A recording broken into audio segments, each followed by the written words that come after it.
Merci, Président. Monsieur le ministre, cher Doudou, je vous souhaite bonne chance pour vos nouvelles fonctions. Mon premier centre d'intérêt porte sur l'industrialisation, à travers des projets importants que le gouvernement a développés, dont on n'entend pas les déploiements, notamment les agropoles. C'est quoi? C'est un problème de financement. Concrètement, on arrive à avoir des projets du PRODAC, mais on n'arrive toujours pas à avoir l'agropole Est ou l'agropole Sud. Et ça, c'est des choses sur lesquelles on aimerait revenir.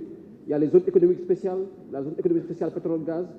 Sur l'industrie, vraiment, c'est là où on a du mal à sentir les réalisations concrètes du gouvernement.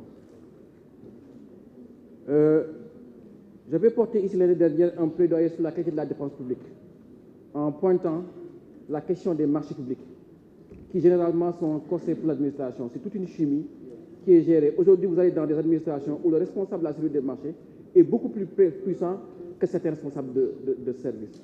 Et il était important que les gens puissent travailler à une lisibilité des marchés publics. Hier, le président de la République m'a confirmé autrement, lorsqu'il s'est emporté, qu'on le fait tous ces gens-là qui gagnent des marchés et qui ne les exécutent pas. Cela pose la question de l'accès du secteur privé à la commande publique nationale. Et aujourd'hui, je pense que c'est une des réflexions qui s'impose à ce ministère-là et que vous devez porter, notamment la suite qu'on accorde à nos projets dans le temps.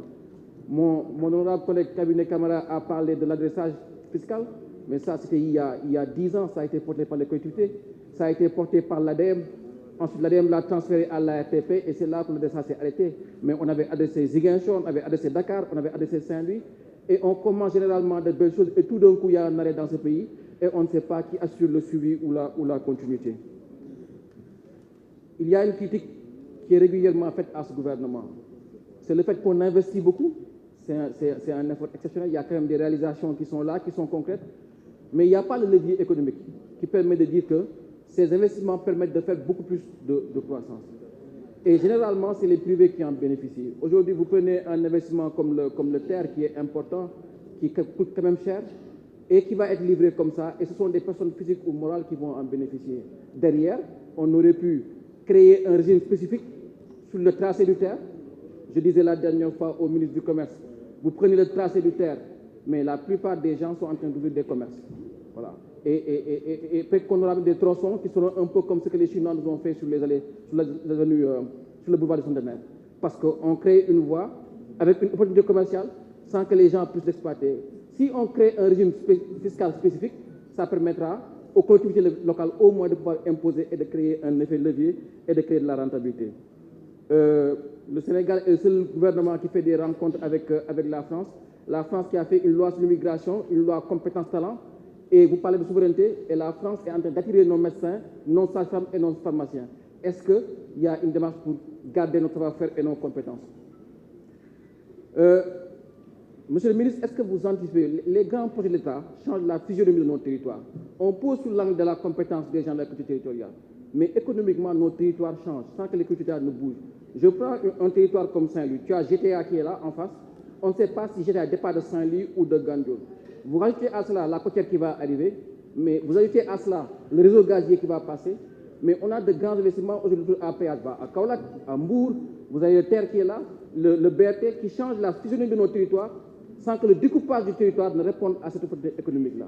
Est-ce que dans les investissements, dans les transactions que vous faites ou dans les planifications que vous faites, vous prenez en compte cet aspect-là de changement de nos territoires? Puisque quand on a un territoire qui est construit à partir des routes nationales, qui ont duré 15 ans, 20 ans, qui ont agglutiné tous les bassins de vie, et que tout d'un coup vous apportez un projet nouveau, cela bascule la vie et la physionomie du territoire. La ZLECAf, on en parle beaucoup, on parle d'opportunités d'affaires, sans discuter sur les conséquences que ça peut avoir en termes de recettes ou en termes d'impact dans notre économie intérieure. Est-ce que c'est quelque chose qui est planifié? Est-ce que vous pouvez nous en dire plus? Les hôpitaux, on investit, Tivaouane, Saint-Louis, principal, alors qu'on a un problème de financement de la santé au Sénégal.